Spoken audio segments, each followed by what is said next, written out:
ہم چار بہنیں تھیں، ہمارا بھائی کوئی نہیں تھا۔ دادا دادی کو بیٹے کی بہت خواہش تھی۔ دادی نے تو اماں کو کہہ دیا تھا کہ اس بار بیٹا پیدا نہ ہوا تو میں تجھے تیری بیٹیوں سمیت گھر سے نکال دوں گی۔ اب اماں آدھی رات کو روتے ہوئے کمرے سے باہر آ جاتی اور میرے ابا کو بد دعائیں دینے لگ جاتی، کہتی کہ میرے ساتھ یہ گناہ مت کرو ورنہ تو بہت پچھتائے گا، تجھ پر عذاب آئے گا، میں تجھے کبھی معاف نہیں کروں گی۔ لیکن میرا ابا میری اماں کی ایک نہ سنتا اور اسے پکڑ کر کمرے میں لے جاتا۔ میں ابا سے بہت پیار کرتی تھی، اس لیے مجھے اماں کی باتوں پر بہت غصہ آتا۔ میں نے بھی فیصلہ کر لیا تھا کہ میں جان کر رہوں گی، آخر اماں کو ابا سے تکلیف کیا ہے۔ اگلی رات جیسے ہی میں نے اماں کے کمرے میں جھانکا تو آگے کا منظر دیکھ کر میرے سر پر آسمان ٹوٹ پڑا، کیونکہ ابا تو میرا نام فاطمہ ہے، میں اپنی چاروں بہنوں میں بڑی ہوں۔ اس بار جب میری ماں امید سے ہوئی تو میری دادی نے میرے ماں باپ کو اپنے کمرے میں بلا کر بہت باتیں سنائیں، چار بیٹیوں کو بوجھ اور نہ جانے کیا کچھ کہا۔ میری ماں یہ سن کر روتی جا رہی تھی، جبکہ میرا باپ سر جھکا کر خاموشی سے لان تان سن رہا تھا۔ وہ ایک فرما بردار بیٹے کے ساتھ ساتھ باپ بھی تھا، لیکن اس وقت میرا باپ ایک اچھا بیٹا ہونے کا فرض نبھا رہا تھا۔ وہ برا باپ نہیں تھا، ہم چاروں بیٹیوں سے بہت محبت کرتا تھا۔ اگر اس کے وہاں پانچویں بار بھی بیٹی پیدا ہو جاتی تو وہ تب بھی اللہ کی رضا میں راضی ہو جاتا، لیکن یہ اللہ تعالیٰ کے معاملے ہیں، اس میں کسی انسان کا کوئی بس نہیں ہوتا۔ لیکن یہ بات میرے دادا اور دادی سمجھنے کو تیار نہیں تھے۔ ان دونوں نے ہم چار بہنوں کو کبھی نظر بھر کے بھی نہیں دیکھا تھا۔ دوسری بیٹی کی پیدائش پر ہی گھر میں سوگ کا ماحول پیدا ہو گیا تھا اور پھر یہ سوگ نفرت میں بدلنے لگا تھا، لیکن ہمارے ماں باپ ہم بیٹیوں پر جان چھڑکتے تھے۔ وہ اللہ کے دیے گئے تحفوں کی بہت قدر کرتے تھے۔ میری دادی میرے ابا کو صبح کے وقت باتیں سنا رہی تھی، فاروق کان کھول کر سن لو، اگر اس بار ہمیں ہمارے خاندان کا وارث نہ ملا تو تم دونوں اپنا بوریا بستر سمیٹ کر اس گھر سے رفو چکر ہو جانا، کیونکہ ہم تجھے ان لڑکیوں کی فوج کے لیے ذلیل ہوتا نہیں دیکھ سکتے۔ غضب خدا کا، تو بوڑھا ہو جائے گا۔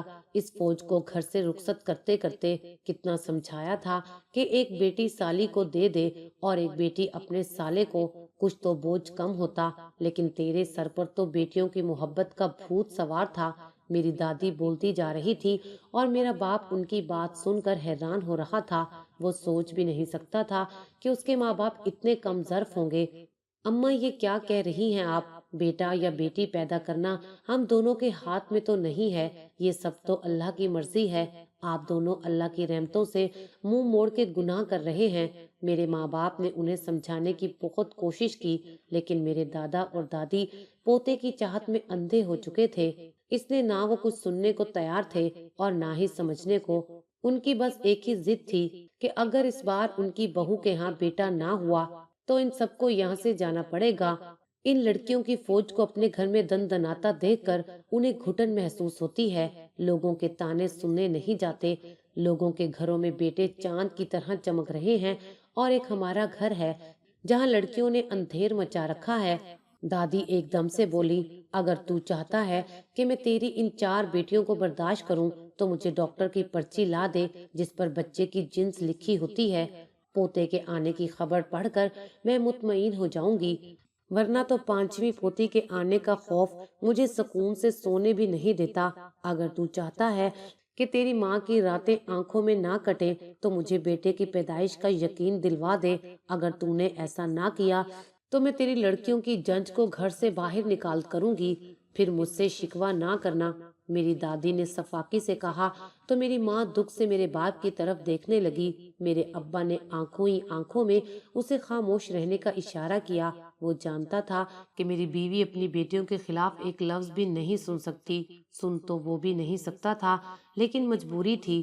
اب اگر میرا باپ بحث کرتا تو گھر کا ماحول مزید خراب ہو جاتا اور وہ ایسا نہیں چاہتا تھا، کیونکہ اس روز روز کے جھگڑے سے ہم بہنیں بھی سہم جایا کرتی تھیں۔ ہم بیٹیوں کی طرف دیکھ کر میرے باپ کی آنکھوں میں آنسو آ گئے اور وہ دادی کو کہنے لگے، اماں، میں اور آپ کی بہو نازیہ ہر نماز میں دعا مانگتے ہیں، یا اللہ پاک ہمیں اس بار بیٹے کی نعمت سے نواز دے، لیکن آپ یہ سب کہہ کر ہمارا دل برا نہ کریں، اللہ تعالیٰ نے چاہا تو اس گھر کو وارث ضرور ملے گا۔ میرے ابا نے دادی کو سمجھانے کی کوشش کی، لیکن وہ دونوں اپنی بات پر اڑے ہوئے تھے کہ اگر بیٹی ہوئی تو ان سب کو گھر سے جانا ہوگا۔ میرا ابا اپنے ماں باپ کی سوچ پہ افسوس کے علاوہ کچھ نہیں کر سکتا تھا، ان دونوں سے بحث کرنا فضول تھا۔ ابا نے بحث کو سمیٹتے ہوئے اسبات میں سر ہلا دیا اور نازیہ کا ہاتھ پکڑ کر کمرے سے باہر نکل گیا۔ اپنے کمرے میں آ کر اماں بھی ابا پر غصہ کرنے لگی، کہنے لگی، فاروق، جب تم اپنے ہی گھر میں اپنی بیٹیوں کے حق میں آواز نہیں اٹھا سکتے تو باہر کی دنیا سے کیا لڑو گے؟ میں اپنی بچیوں کی توہین برداشت نہیں کر سکتی۔ تمہیں ابا اور اماں کو حقیقت بتا دینی چاہیے۔ تم جانتے ہو نا ڈاکٹر نے کیا کہا تھا، کبوتر کی طرح آنکھیں بند کر لینے سے کچھ نہیں ہوتا۔ ہماری بڑی بیٹی فاطمہ اب سمجھدار ہو رہی ہے، دادا دادی کی باتیں سن کر مجھ سے سوال کرتی ہے، اور میں اتنی بدقسمت ہوں کہ اپنی اولاد کی بے قدری پر ایک لفظ بھی نہیں بول سکتی۔ میرا باپ دونوں کو پیار سے سمجھانے کی کوشش کرتا تھا، بیٹیاں بوجھ نہیں ہوتی، اماں یہ تو ماں باپ کے جنازے کی رونق ہوتی ہیں۔ اماں کے کہنے پر دادی ایک دم خاموش ہو گئیں، لیکن چند لمحوں بعد کہنے لگی، 4 بیٹیاں بہت ہیں، اب مجھے اپنے بیٹے کا سہارا بننے والا بیٹا چاہیے۔ میرے ابا نے خاموش ہو جانا بہتر سمجھا، کیونکہ وہ اماں کو سمجھا نہیں سکتا تھا، لیکن وہ اپنی بیوی کو تو سمجھا سکتا تھا، اس لیے وہ میری ماں کو سمجھانے لگا، تم پریشان نہ ہو، سب کچھ ٹھیک ہو جائے گا، میں کوئی نہ کوئی حل تلاش کر لوں گا، بس تم اپنا خیال رکھو، اماں سے کسی بھی بات پر الجھنے کی ضرورت نہیں ہے۔ ابا نے اسے تسلی دی تو اماں خاموش ہو گئیں، بھلا وہ اور کر بھی کیا سکتی تھی؟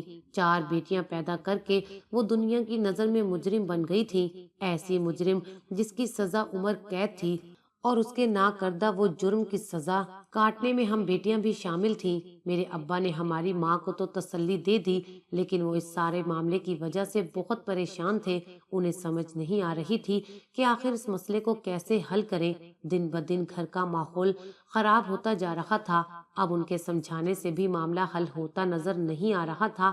ہر بار بیٹے کی پیدائش پہ دادی اسی طرح واویلا کرتی تھی، لیکن وہ انہیں کسی نہ کسی طرح سمجھا لیا کرتا تھا، لیکن اس بار میری ماں امید سے ہوئی تو میری دادی کوئی بات سننے کو تیار نہیں تھی۔ بچے کی پیدائش سے پہلے ہی انہوں نے شور ڈال دیا تھا، فاروق بھائی، آج کل آپ بہت پریشان لگ رہے ہیں، خیریت ہے نا؟ گھر میں سب ٹھیک ہے کیا؟